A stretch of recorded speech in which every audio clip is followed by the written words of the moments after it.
Hi, it's Dr. Tiffany. So today's vlog is going to be on the topic of suicide. I'm not going to address suicide prevention, protective factors, and risk factors today. I will do that in another vlog.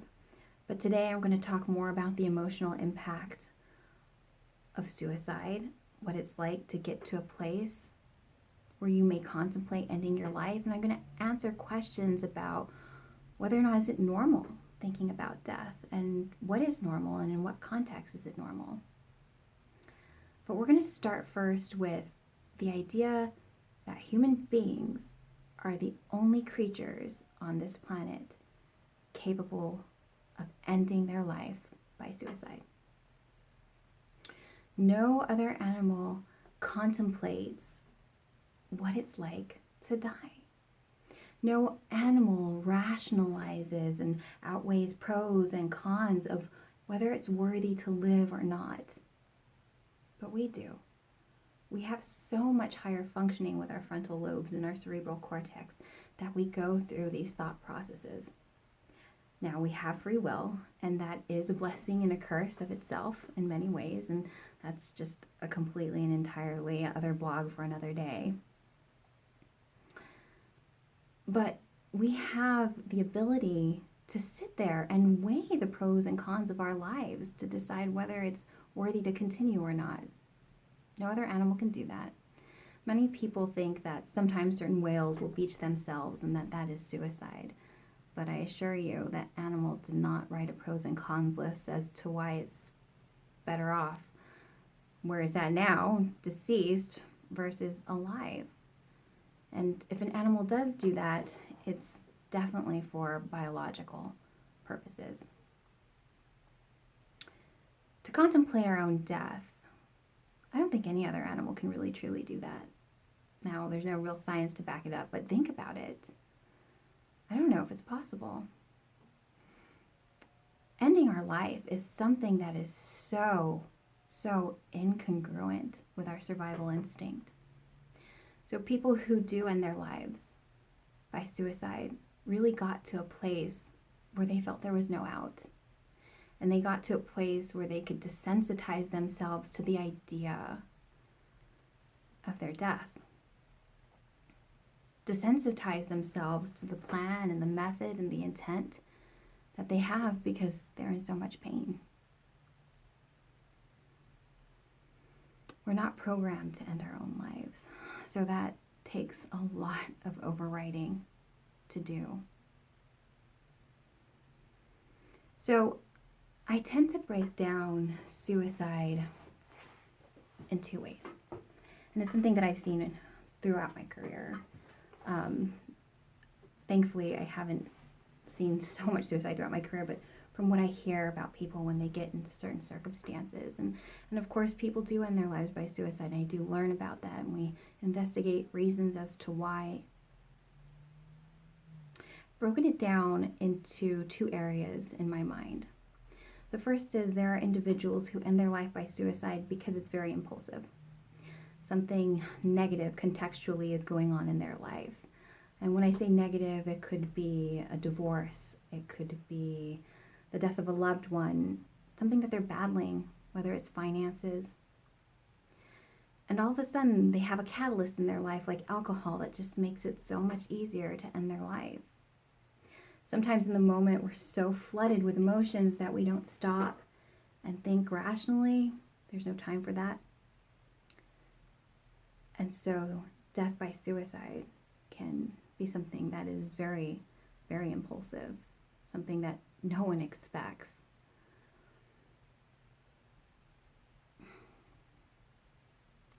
When I think about those individuals who end their life impulsively, we often find it to be the younger population. And the control center of the brain for impulsivity is the frontal lobe. And sometimes when it's the younger population, that impulse control isn't quite set in yet. They say our frontal lobe really doesn't develop until we're about the age of 24. Now, I'm not breaking it down to science. There's a multitude of variables here.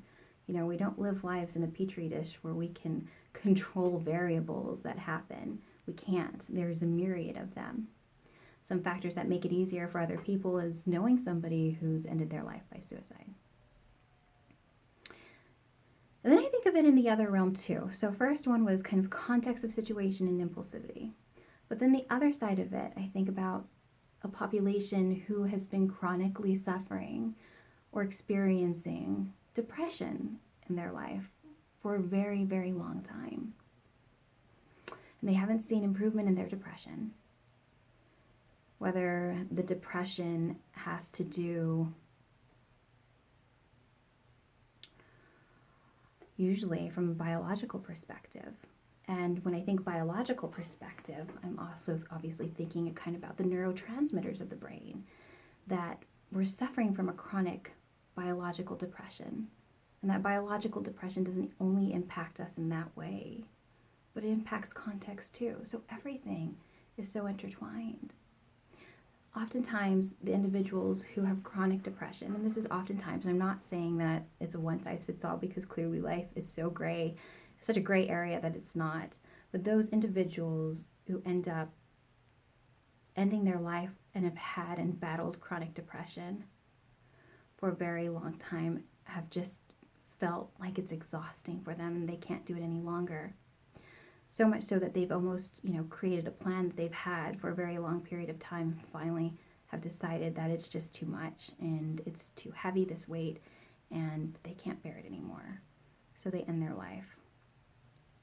So there's the impulsivity, right? And then there's those who have been suffering for a very, very, very long period of time. I don't want to use the word suffering, but experiencing this pain for a tremendous period, that it's so heavy and so weighted that they can't see the light at the end of the tunnel.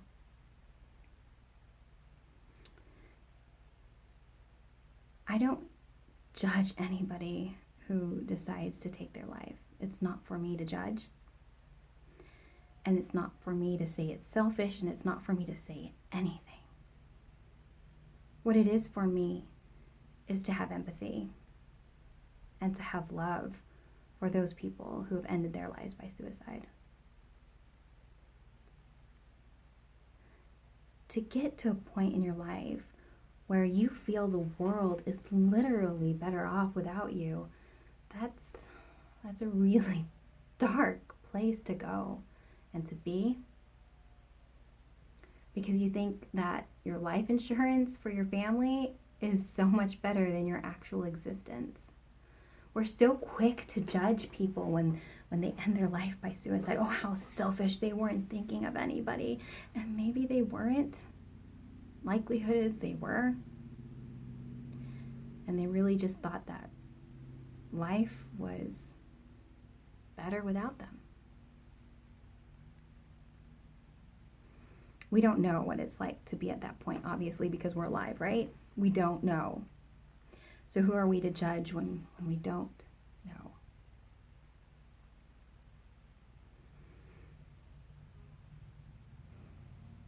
A lot of my patients are spiritual. They believe in God, and they have loved ones who have ended their lives by suicide, and they wonder, are they going to hell? It's a good question, and it's super loaded, and I can't believe I'm saying this right now.